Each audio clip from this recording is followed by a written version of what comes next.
it's Penny here with a new hair color. Today what I wanted to do is check in on the goals that I set at the start of the year, and if I'm honest, I don't really remember most of them. I remember a couple, but I think I've forgotten quite a lot of them. So it's good to check in and see whether we're making some progress and what we need to change to keep making progress. So I've got the video here. I'm gonna listen to it on these and then we'll see how we're doing. Today I wanted to go through my reading goals for the year of 2020. So reading goals, I remember I put effort into this video. I filmed every little section in a different spot. Very impressed with myself. I don't know about those graphics. So reading goal number 1 is the classic, how many books do I want to read this year? And I've decided to set this at 100 books, which should be completely achievable for me. Okay, so I have so far this year read 97 books. So I'm only 3 off my yearly target of 100. I think I'm gonna make it. It's actually a bad thing because I wanted to be reading less this year, but I'm not totally mad about it. Still, that's one goal that I think we're doing well on. Also, I realized that if every year this decade I read 100 books, that means in the decade I'll have read 1,000 books, and that's pretty cool. Okay, I should totally be able to beat 1,000 books, which is really cool. Then goal number 2 is to have less books on my physical TBR shelves. So at the start of the year I counted and there were 73 books on this section of my shelves. Okay. And I think I would count this a success if I could get it under 35. I have a shelf on Goodreads that tells me how many books, although I think it's slightly out of date because I have hauled a few lately. However, the Goodreads shelf says 40 books, and I've moved it from shelves over here to over there. So I think I'm doing pretty well on this. I need to stop hauling books as much, but I'm spending a lot less money at the moment because I'm unemployed, so I should be good with that. And I also need to focus on reading those ones instead of just getting lots of library books. But I probably only need to read 10 books in order to hit that goal of 35. So I could do that in a month, the last month of the year, if I really had to. I think I'm okay with that. Now, I have been thinking about my reading so far in the month of January, and I actually think I'm going to set a stretch goal to get this down to 0. Okay, I would still love to have TBR 0 this year, but I think that at this point it's pretty unrealistic. I'm still going to try for it, but probably not. Still, the goal was actually just to hit 35. So this is the second goal that I think I'm doing pretty well on. For goal number 3, I really want to get back on top of the series that I have in progress. I did a really great job of this in 2018. I got the list right down, but then 2019 I kind of lost track of things again, and I did a video at the end of the year going through all the series that I have in progress, and it was a lot. 40 series. So I think I want to get that down to more like 20.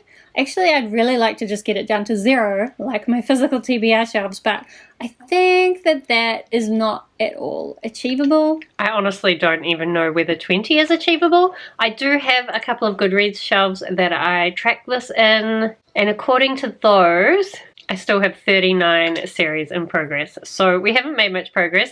Also, I happen to know that there are a few series that I have started that I have not added to that list. And it's possible that there's some I could tick off.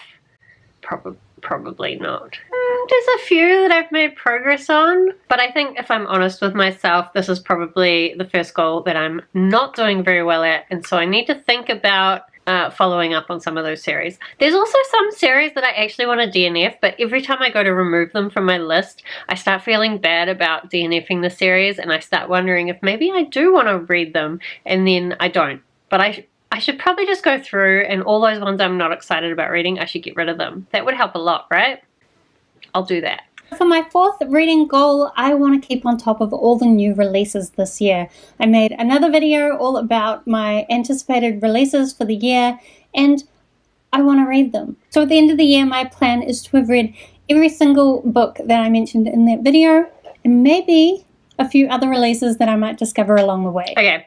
I'll link that video up here as well. This is one of the goals that I knew about, so I went through and I had a look. So there were 18 books on the list. I'm sure I thought there were 20, but there's only 18 on the list that I wrote down. And of those, I have read 4 of them, which sounds bad. However, 4 of them have also been delayed, so they likely won't be released this year. And then as well, I have holds at the library for 6 of them.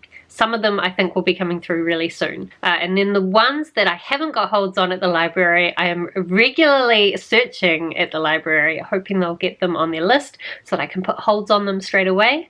So I actually, even though I've only read 4 out of 18, I am keeping up with this quite a lot. And there's also been a few releases through the year that I've discovered that I've picked up as well. So I think with new releases I'm doing pretty good. Then for goal number 5, there are a few books that I've been meaning to get to for a long time, and also a few books that I meant to get to last year and I didn't quite make it. And I have put a list of those books together. There's 20 of them. I'm going to make a video about them. I haven't got to that yet. I have now. Basically, I've got a list of 20 backlist books that I would also really like to get to this year.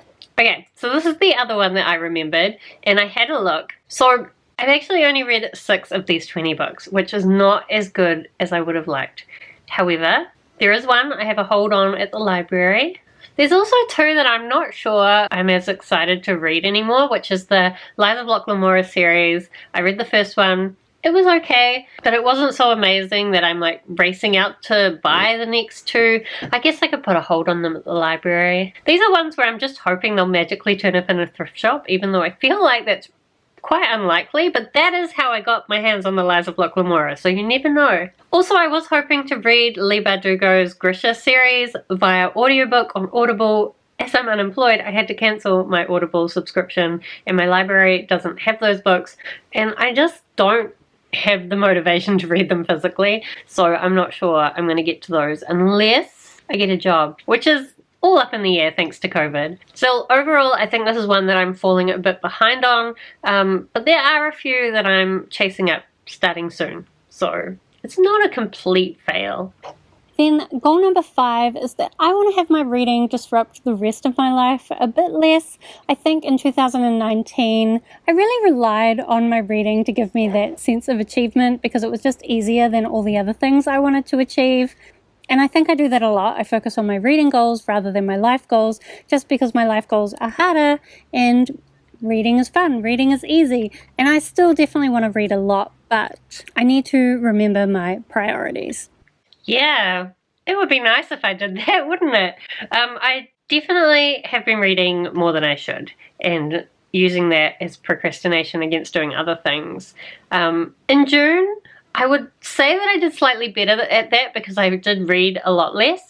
However, I only did like a tiny bit more of other productive life stuff and I did a lot more mucking around. So I almost wish that instead of mucking around, I'd done more reading because at least that would be something.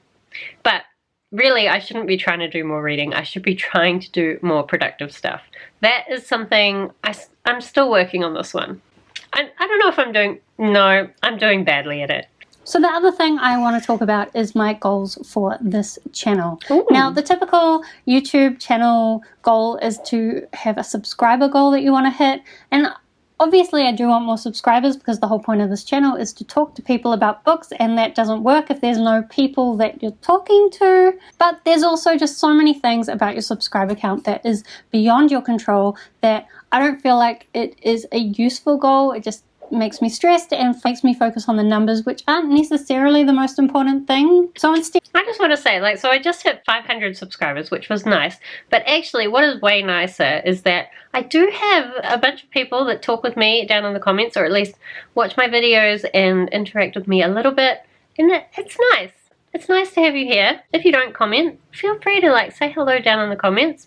It's a good time. And having that is definitely making me enjoy my channel a lot more. Way more important than subscriber numbers, even though it's probably correlated. I'm going to focus on something that I can control, and that is the quality of these videos, because as well as this being an opportunity for me to talk about books, the other great thing that I've been getting out of this channel is that I've become better at speaking. I've learned a lot about making videos, and that's something I'd really like to work on in 2020. So I'm going to focus really on the quality of these videos and just try to learn as much and make the best videos that I can.